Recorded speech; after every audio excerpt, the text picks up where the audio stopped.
What's going on, everybody? This is dkdynamite, and today we're going to be talking about the surprise update that just dropped for COD 2.0, an exciting change that you've been waiting for, plus even more. Definitely stay tuned. But before we jump into that, be sure to hit that subscribe button down below, drop a like. I want to thank all you guys out there for the immense support on this afternoon's episode of the Bombshell podcast, our first episode of 2023, bringing it all back. We haven't done an episode in a couple of weeks for a number of reasons, but the main one is that there just hasn't been much to discuss in terms of Call of Duty, and we're all about quality over quantity. We don't just want to do a podcast for the sake of doing so. We want to have one that discusses some worthwhile material. So luckily things are kind of ramping up again in the Call of Duty scene, so we should have plenty of material to discuss over the next few weeks. We also got more guests on deck for some upcoming Bombshell episodes, so hopefully you tune into that. The link to the playlist is down below in this video's description to tune into every previous episode we've done of our Call of Duty focused podcast. But although I have some videos on deck for this weekend, let me know in the comments if there's anything that I missed that you really want me to discuss in some dedicated videos. I'm open to all ideas, of course. But earlier this afternoon, we got a surprise patch added to Modern Warfare 2 and Warzone 2, which did range in size. For consoles, it was about 500 megabytes, and then for PC, it was around 2 gigabytes.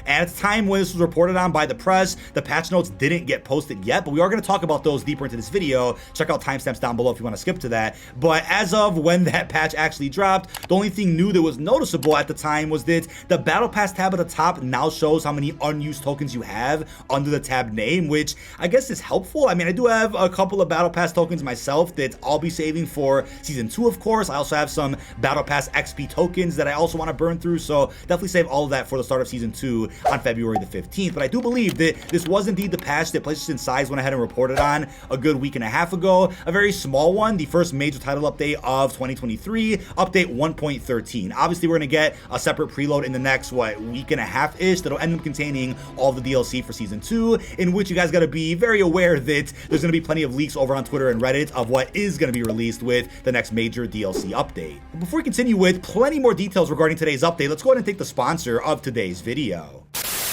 Now, tonight's video is sponsored by LegionFarm, a platform where users can play Warzone with the world's top players. Do you play Warzone or Apex Legends? Well, if so, you probably didn't know that throughout 2022, professional gamers have earned $3.6 billion. LegionFarm is a top coaching and companionship service for the most popular games like Apex and Warzone, where regular people hire pro players to get a good teammate. LegionFarm has made a program that will help you earn money just by playing your favorite game. It's that simple. Now, a gamer with any type of gaming experience and skill can sign up for this program and start to earn up to $1,000 on their favorite game. It's truly a self-investment that pays back in just 1 to 3 months and allows you to have your dream job. There's a possibility to earn anywhere from $3,000 to $8,000 per month with guaranteed access to clients on LegionFarm during the onboarding process for partner platforms. Now let's see how much I can earn if I sign up for the course. I'll give my skills around a 4 since there's always room for perfection. I'll be able to work no more than 40 hours a week. I also have high-powered hardware, so that's an advantage, but this leads to more than $1,000 in just 4 months. That's just for a part-time job, by the way, which feels more like a hobby.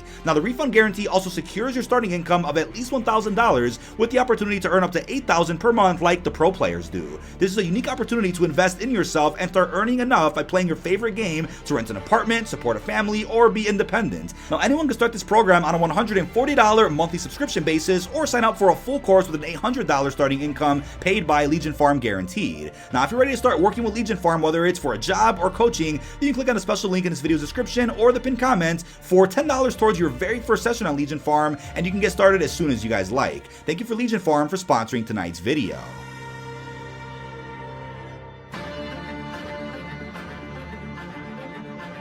Now back to the video. Today we got some more communication about Season 2 from Infinity Ward, where they went ahead and said, and I quote, "Battle Royale looting changes and many more are coming with Season 2. Player eliminations and all loot containers will now pop floating loot out onto the floor. See more in next week's studio blog at Raven Software." So obviously Raven will be handling the major blog post and patch note post for Warzone 2 specifically. Infinity Ward will still talk about Warzone 2, but as of now it does seem like Warzone is being actually led by Raven, not Infinity Ward, which is probably the best approach to ensure that Warzone gets the most possible attention, while Infinity Ward can focus on the multiplayer, the raids, maybe even DMZ and Spec Ops. Who knows how they're exactly splitting up development time across these modes, but Raven being in charge of Warzone is, in my opinion, the best possible move here. And I do think it's great they confirmed this. I mean, hey, this is something that we saw over in Warzone 1, and obviously a lot of the quality of life improvements that Warzone 1 got by the end of Vanguard's life cycle were not present in Warzone 2 on day one, even though we thought that was going to be the case. I do think as of Season 2, for Warzone 2.0,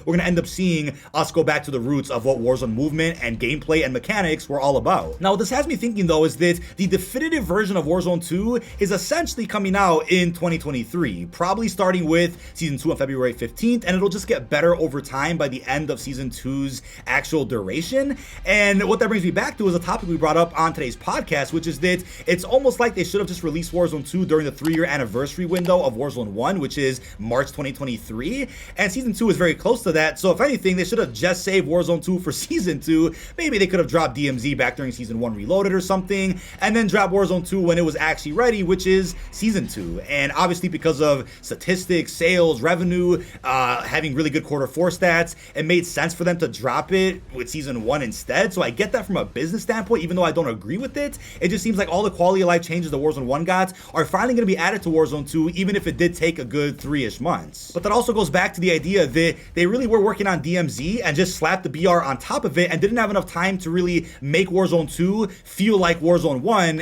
and now they're finally getting to that, even though it's taken a little while. Better late than never, right? But I did make a video as of yesterday talking more about all of the changes that Warzone 2 should hopefully end up seeing, many of which are probably gonna be seen by February 15th. I have that video linked down below that was brought together by the legend Doug Dagnabbit over on Modern Warzone. He put together a nice Google Doc talking about this current state of Warzone 2 and everything that it's currently missing that Warzone 1 actually had. But another thing is that as of the last couple of days, ever since the confirmation that Season 2 was getting delayed, Infinity Ward has been communicating pretty well over on Twitter, using every day to talk about something different that is going to be added in the next season. Obviously, the other day they talked about the fact that 1v1 Gulag is coming back. Today they mentioned the fact that looting is going to be changed, and they'll probably tweet something out even tomorrow or at some point this weekend before Monday, and the studio blog will probably end up dropping on Wednesday or Thursday of next week if I had to guess. But they obviously mentioned lots and lots of changes coming to not just COD 2.0 but Warzone 2 specifically. They also talked about loadouts as well, so I wonder if they're going to talk about that in a tweet that they probably have scheduled as of now. But why couldn't we get communication like this before they announced the delay, right? Even if we had a delay, if they would have just gone ahead and had at least one thing scheduled to tweet every day, a small minute detail about what's coming in the next season, that's enough to go off of to keep the community happy, right? But radio silence is just not the way to go, so hopefully we get more tweets like this leading up to February the 15th. Now, speaking of communication, Infinity Ward went ahead and dropped the patch notes for all of COD 2.0 as of earlier this afternoon, starting off with the beginning here. So this is of course a part of Season 1 Reloaded, but here's our January 20th global update. So for crashes, update contains several fixes to reduce the number of known crashes. We continue to prioritize increased stability and crash fixes across all platforms. So definitely great news for everybody that does still play. And then for the Battle Pass, improved navigation of Battle Pass, including fixes for some players experiencing freezing, hell yeah. And the new feature, as we talked about earlier, to highlight any unspent Battle Pass tokens. Of course, if you're like tier 80 or 90 right now, save those tokens for Season 2, right? You have plenty of time left to finish your Season 1 Battle Pass. But for bug fixes, fix an issue that caused multiple speaker names to persist on screen when 4 or more players were talking in chat. This has been a problem that's been ongoing for the last, month-ish, maybe even longer. I've gotten comments daily in my videos or live streams asking what's going on with that. It finally got fixed as of today, thankfully.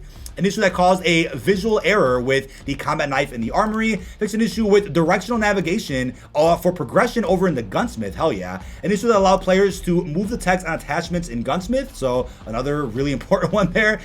Issues that could cause menus to close out unexpectedly. So that happened to me yesterday on PC, so hopefully that's fixed as of today for everybody, not just console or just one of those platforms. An issue that sometimes caused the player screen to turn black when exiting the firing range. Definitely seen this one as well. Issue that caused previewing a desired bundle in the store to show incorrect content. That's been a confusing one that probably has people thinking, hey, this is some type of grounds for a lawsuit here. If I'm being marketed something and then I buy the bundle and don't get that, that could be a serious problem. So luckily that did get resolved. A visual issue causing rainbow colors when navigating between menus quickly. A UI issue that showed all operators using the same execution. Didn't see that one. An issue that would cause the player screen to turn black while navigating the store. A lot of black screen issues here across the game. An issue that would cause the store bundle purchase cinematic to replay multiple times. I never saw this one either, but maybe because I haven't bought that many bundles, that's why I didn't see this. But I know you guys are probably thinking, right? They're quick to fixing all the problems with XP exploits, cosmetic and store related things, but not other problems the game has. I get what you guys are going to say about that, right? Don't go after me for that one. I'm not a dev or an engineer here. Fix an issue that would display the Toronto Ultra bundle after a purchase despite purchasing a different bundle.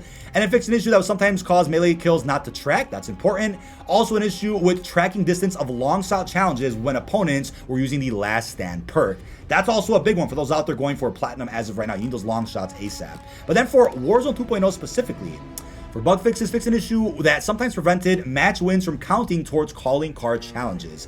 That's a big question too, right? What about combat records? They aren't in Warzone 2 yet, but when they do get added in, what stats are they going to account for? Everything we've done since Season 1 or nothing at all? Is it a fresh start in Season 2? I really wonder how that's going to work in terms of stats.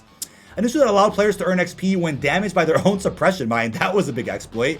An issue that allowed players to maintain the effects of Dead Silence or Battle Rage by purchasing a new field upgrade while another one was already active. That's also a pretty interesting one.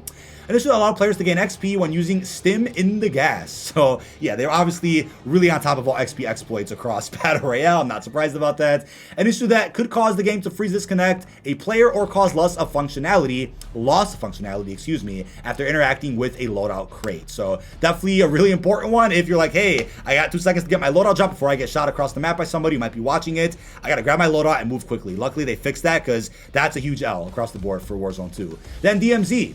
Just an issue, address a number of issues, impacting functionality and flow of equipping, swapping, and previewing insured slot weapons. An issue where opening a medium or large backpack's weapon slot initially blocks scrolling back down to the main loadout items. I think I saw that before. Fix an issue that allows players to duplicate items. That's also a weird one that I think people were doing to duplicate the Building 21 access key cards, which is hilarious. Also an issue causing party members to appear as not ready while preparing for a match. I've been seeing that since Season 1, so that's definitely something that I was hoping to get fixed ASAP. A bug where items from a player's backpack would show up in a dead drop. Never seen that. Fix an issue where hovering over a locked contraband gun does not update the weapon information in the UI preview. That's annoying. An issue that allowed players to persist beyond the intended match end time. I don't think I've seen that one either, but that's kind of funny. Also a bug that allowed 2 players to get items from the same supply drop at the same time. That's kind of like a dupe glitch, which isn't something to complain about, but I understand why they fixed that. And then recently implemented globally. Fix an issue where pressing down on the scoreboard moves the cursor by 2. Also address an exploit allowing blocked attachments to be equipped. Fix the UI bug in the store that caused free bundle tags to stay on screen across other items. Also fix an issue that could occur, or fix a crash that could occur when leaving the firing range with a secondary weapon equipped. And lastly, fix an issue where some players did not receive the Anime Enjoyer sticker after purchasing the Notice Me 2.0. Notice Me 1.0 bundle, I can't read today. And then for multiplayer, fix an exploit allowing access to non-core multiplayer maps in a private match. But then for DMZ, fix the bug weapons that had a receiver manually changed in Gunsmith could not be equipped over in the demilitarized zone. But I know what you guys are probably thinking, and you're probably going to comment about this in this video or some future ones that I post. What's going on with the multiplayer, the $70 aspect of COD 2.0 right now? Not the Warzone, not the DMZ. What's happening with that? Obviously, we'll learn a lot more about the multiplayer in the next couple of days, hopefully sooner than that. There aren't many leaks right now as to what's happening with that aspect of the game, but I get it. As of right now, it looks like a lot of attention is going towards Warzone 2, DMZ, obviously the raid, but that is about it. This has been dkdynamite. Leave our thoughts down below in the comment section. What are your thoughts on our surprise update that we got earlier today over in COD 2.0? How are you feeling about the patch notes, and how are you feeling about the future balance between DLC updates across all of our different game modes? Really hope you've enjoyed, and peace out, everybody.